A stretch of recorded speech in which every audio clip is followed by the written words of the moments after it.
Hello and welcome to this episode of the whamcast. I'm your host Joel Tripp-Madeline, joined by my co-host Louis Cooper. How are you this week, Louis? I'm good, thanks, Joel. Yeah, it feels weird. This is kind of end now, almost. The end's in sight. We've got a couple more episodes after this one. Yeah. Did you have good holidays? I did have a good holidays. Yes, it was nice to get away. You do anything on the holidays? No, just working. Just revising for actual exams. I know it is weird to have actual exams this year. But no, anyway. So today we've got on possibly what I'd have to say is one of the most requested guests we've had. He's a teacher who is in the maths department, who seems to be loved by all pupils and staff. He has asked me to say all of this before I introduce him. But yeah, it's Mr. Tillman. How are you, sir? Very good, thanks, chaps. I tell you, this is gotta be. You're such a snake charmer, aren't you? all that introduction there. Yeah. No, it's I was about to say it's a pleasure being asked on, but I'll leave that comment till the end, possibly. But I'm liking this flow, guys. This seems all very professional. And I've always said, Louis, you've got a face for the radio. You're perfect for this. Yes, thank you, sir. No, it is something which I pride myself in. But no, did you have good holidays? Great holidays. Yep, can't complain. Got some sunshine. Got some relaxation. And, were you abroad, or were you staying here? Or? I managed to get away to Tenerife, thankfully. Oh, lovely! So, yeah, lucky me. Uh-huh. Did you see that guy that goes around? Was it very good, very nice? Like the guy who has anyone else seen this guy on TikTok? He goes around. He's like one of the guys who sells the stuff. Oh no! Oh no! I think I know what you're on about. Yeah. He apparently charges €10 for a video of him. So €10 for a video. That's what I was seeing on Twitter the other day. He charges €10 for a video of him. So I'm guessing you didn't see him, no?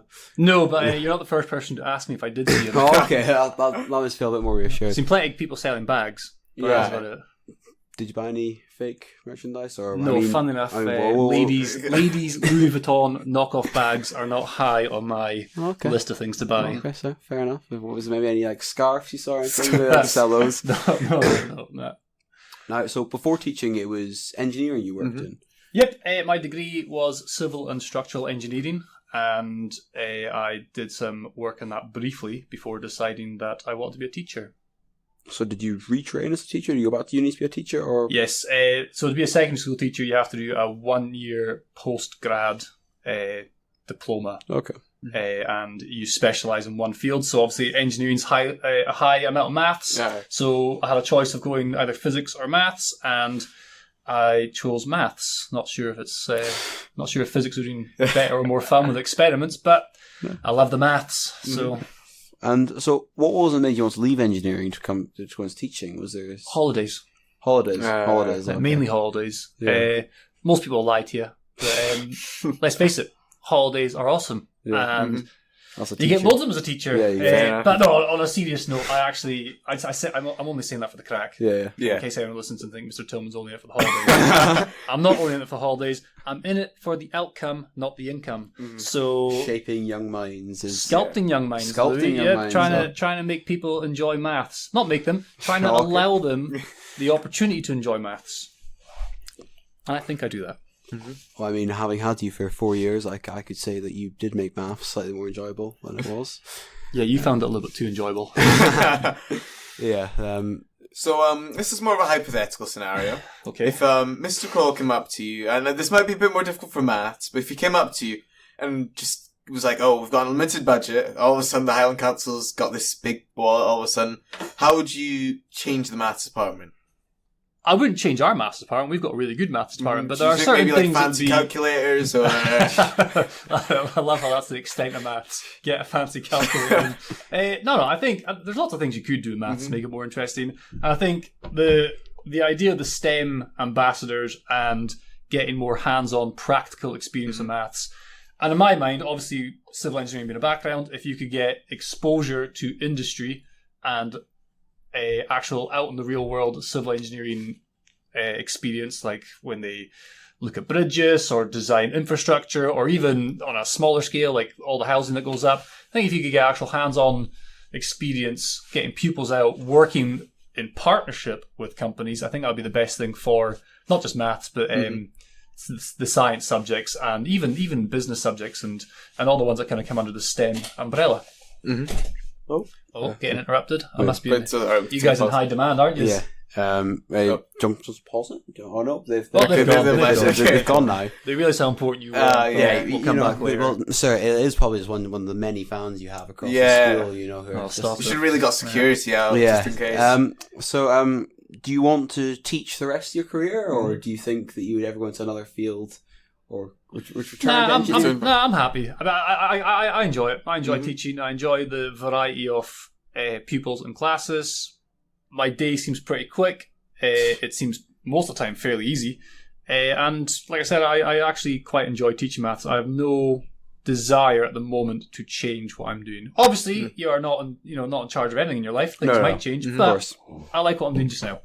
Fair enough. Do you think you prefer more the easier first and second year maths to teach, or a little more harder? The classic "who's your favorite class" kind of question. No, no. I mean, to you guys, S1 and S2 seems easier now, but at the time it probably didn't seem all that easy. It varies. I mean, don't get me wrong. I enjoy doing higher maths. There's lots of parts of higher maths that you can then use in an engineering environment. Whereas in first and second year, you're kind of teaching the basic skills to get to that point. So yeah, there's probably less real life application of the S1, S2 maths, but the senior maths, a bit more pressure on it as well. It's your qualifications, and especially the last couple of years where you guys are not having proper exams and stress and worry with that. So yeah, it's a double-edged sword. There's pros and cons to both the upper and lower years. Yeah, well, it's supposed to be the past couple of years. There's been COVID and everything. Have you caught COVID yet, sir? No? I've had it once. Yeah. Oh, okay. And actually, I got it at the probably February time this year, so I'm assuming I got the Omicron variant. Didn't really affect me in any way, apart from having to have 10 days off. So, well, I mean, we're all off anyway this time last year. We were all at home, weren't we? True. Yeah. Yeah. It is crazy how this time last year we were all at home, waiting to come back into school. Yeah, well, I think we'd just been back. It was just come back into school. Yeah, it was just after Easter came back and we did all the kind of exams and stuff. And it's just so weird how the whole kind of past 2 years there's been no really kind of familiarity to it all. Aye. But no, now. How'd you find online teaching, sir? We're possible for five friends that isn't teaching to move on to a minute, but I suppose it's kind of all the questions that people are interested in. No, it was fine enough. I mean, teaching in a class in front of everyone's more dynamic and it's more comfortable, more what we're used to.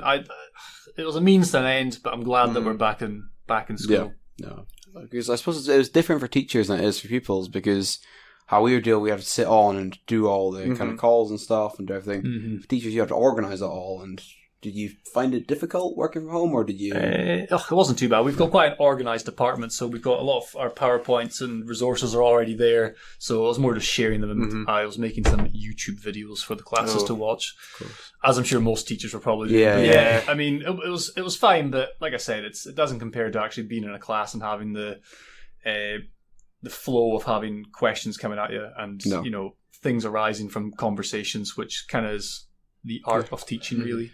And well, thank you for that. So that kind of description of what last year was like. Now, when we received emails asking for teachers to come on, you were one of the most requested ones. But quite a few emails wanted to ask about your thoughts on some conspiracy theories, and we were told that you are quite the conspiracy theorist. Is this true, you'd say, or? I wouldn't say I'm a conspiracy theorist. Okay. I enjoy conspiracy theories because of the conversation that they produce. So, obviously, over the last few years, there's been some absolute belter conspiracy theories. Of course, yes. Flat Earth being one of the funniest ones. Yeah. Now, I do not for 1 minute believe Flat Earth is a thing, but I do enjoy the debate that comes around by talking about it. So there's certain things that listen, conspiracy theories are conspiracies under theories because of that very reason. They're not proven. However, they are fun to talk about and they're interesting to talk about. Now, have you been to the Flat Earth shop in town yet? Is that still open? No, it's closed now. Oh, is it closed now? I used to walk past it quite a lot. I never actually went into it, although there's a few times I did want to go in just to start a debate with the person inside it. Not that I'm knocking Flat Earth. No. You're entitled to believe whatever you want. But no, I never actually brought myself to go into it. No, okay. What do they sell in the Flat Earth shop? I've seen them. It's like a globe, but just I've seen them sell T-shirts, and then there's mugs that they sold as well. But that's probably the only things I've seen. Badges. They sell badges. Oh, but badges. Yeah. Okay. But no, and then the other kind of conspiracy theory I saw a week was there was a large anti-vaccine rally in the centre of town where they were, Oh, yeah. where they had where they had not teachers, but had shirts on which said that the government must put a tracker in you whilst they held their mobile phones in their hand recording the conversation. So I found that one quite hard to deal with, you know, in fact that they were quite confusing. The fact how they were quite keen to tell you that these were trackers being put in them whilst they held their mobile phones they can be tracked by. Do you have any other conspiracy theories, sir, you follow? Or? No, I think don't get me wrong. I read plenty about the vaccine one, which again can't say I agree with, but you know, it's funny that conspiracy theorists will argue with science, but they won't question their own theory. Absolutely. Yeah. You know? No, listen, there's been plenty over the years that I've found interesting. The moon landings, you know, the conspiracy theory around that, that's quite a good one to chat about. Fake, yeah? Oh, well, some people think they're fake. However, the scientists will tell you that they left stuff on there to bounce back signals to prove that they were there. So, you know, I think that was pretty irrefutable in that sense. You have to go with science, in my opinion. Yeah. So if science supports it, you know, we trust science for everything else in life. We want science for our medication, science for our operations. Why question them with other things? You know, we get in cars that scientists are responsible for. We get in planes, which is scientists and engineers are responsible for.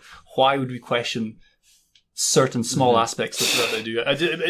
But like I said, it brings up good conversation. It does. You know, because I think we do have to question things to make sure there's evidence to back it up, just to make sure nobody's making just all these claims without any. You guys should question everything. I mean, that's what a free thinker does, and you should be able to make up your own minds on everything. But I think if there's some good, strong evidence, science based, not just someone's opinion, then you kind of have to sway with that a wee bit. Okay, so. Okay, well. And yes, I will not talk about 9/11, Louis. Oh, okay. I wasn't thinking of that conspiracy theory. Yeah. But no, and well, I suppose that kind of wraps up that segment and brings us on to the question we like to ask all of our guests that come on is, if you were left on a desert island with nothing else to eat apart from one item for the rest of your life, what would it be? I'm big into watermelon just now. Watermelon? Oh, okay. Yeah. Not that it's a new fruit to me. No. But I was eating lots of it on holiday and it was delicious. I never really ate it before, and it's possibly that. Okay. Or you said food. I mean, I probably couldn't live without coffee. Coffee's quite a big one. Okay. Yeah. But I think I probably last longer on watermelon than coffee, so we'll go watermelon. Okay. Well, I mean, you know, like you like with in this kind of scenario, is that what it is? Yeah, scenario. Yeah. And, you know, hypothetical. Yeah, hypothetical. Well, I hope never to be on a desert island, so I hope it's hypothetical. Yeah. So, yeah, well, we're actually planning to have kids technically Tenerife, you could say, is which you were just on, is a desert island. But no, so watermelon. That's a new one. The common answer we have are usually pizza or things like that. Yeah, pizza. I think we've had cheese, pasta, brown sauce too, which was an interesting one. You can't live off brown sauce. That's ridiculous. Who said brown sauce? I think it was Aaron who said brown sauce. Was it Lucia said brown sauce, and Aaron said ketchup. A pupil, not a teacher. That's fine. But it was them two head girls. Yeah, who said that they were going to live off of either ketchup or brown sauce. Which was I worry for their diet at university. If that's the case.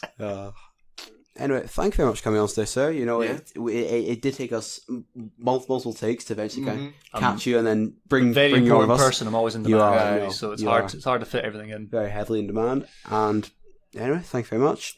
We've got we've got 2 more episodes after this one. We had the Mr. McClurg episode yesterday, Mr. Tillman today, and then we've got 2 more to go, and then we are done. So I'm not even the penultimate.